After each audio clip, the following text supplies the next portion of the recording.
Hello everyone, I am Bhakti Kothari from Indian Masterminds and I am back with another story of another state's bureaucrat. Now tell me, what do you think it takes to run an entire state like Jharkhand?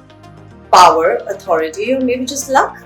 Well, what if I told you there's one officer who runs it like a chessboard, planning 10 moves ahead, working quietly, and leaving behind footprints too large to ignore? This is the story of Alka Tiwari, the IS officer who in November 2024 became the Chief Secretary of Jharkhand. And guess what? She's only the third woman ever to hold this powerful post. Let's start with her mind, because honestly, it's relentless. Her first degree, psychology at Meerut University, where she won the governor's gold medal. Most people would stop there, but not Alka Tiwari. Next, University of Manchester, UK. She studied civil and structural engineering, focusing on development projects. Another gold medal. Still not enough? She went on to earn a law degree from Ranchi University as well. Then came Duke University, where she studied public fiscal management, and finally Harvard University, where she took a course on rethinking financial inclusion. Tell me, how many IS officers can you name who carry such a mix? Psychology, engineering, law, finance, and global exposure?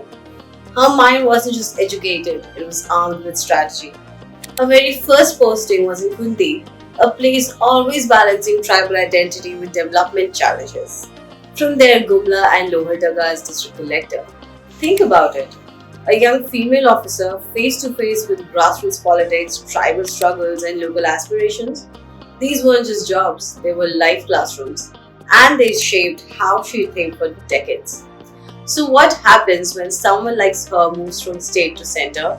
At Niti Aayog, she was shaping strategies in education, tourism, higher education, and finance. At the Ministry of Fertilizers and Chemicals, she was right at the heart of India's food security.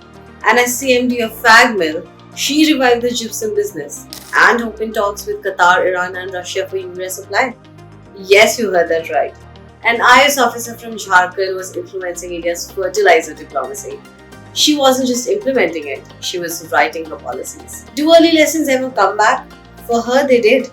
As Secretary of the National Commission for Scheduled Tribes, her grassroots experience in Kunti and Lohardaga came full circle.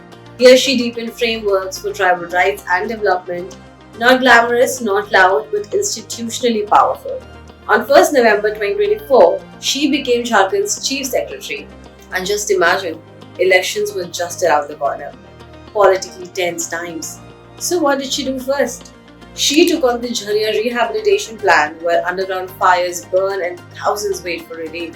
But for her, rehabilitation wasn't just shifting people. It meant schools, hospitals, jobs, roads, training, the full package of life. In Bokaro, she ordered SAIL to return 757 acres of unused forest land, and she tied it to local jobs and ecology. Quiet moves, but game-changing impact. She did not stop at big reforms. In Kodarma, she expanded the state's second Sainik school and boosted services in water, sanitation, and child health. And for the massive Shravani Mela, she modernized the system with QR code grievance redressal. Think about it. Lakhs of devotees, smoother traffic, better temple logistics, all because of her tech-driven approach. Here's another fascinating layer. She is married to Dr. D.K. Tiwari, a 1986 batch IS officer and former Chief Secretary of Jharkhand, now the State Election Commissioner. And her brother-in-law Rajendra Kumar Tiwari, another Chief Secretary of Uttar Pradesh. Talk about a family of technocrats. Her tenure continues until 30th September 2025. That means not even a complete month from now. She'll be making some of the most critical decisions before Jharkhand's next political transition. She isn't on social media. She doesn't hold loud press conferences. But from Dhanbad's burning coalfields to Ranchi's decision rooms, she's quietly rewiring governance. Her story isn't about flash. It's about structure, depth, and scale. And maybe in India's chaotic bureaucracy, that is the strongest way to lead.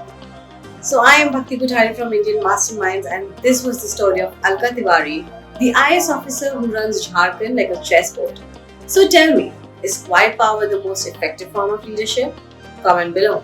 And do not forget to like, share, and subscribe. I'll see you soon with another inspiring story of India's masterminds at work. Thank you so much for watching.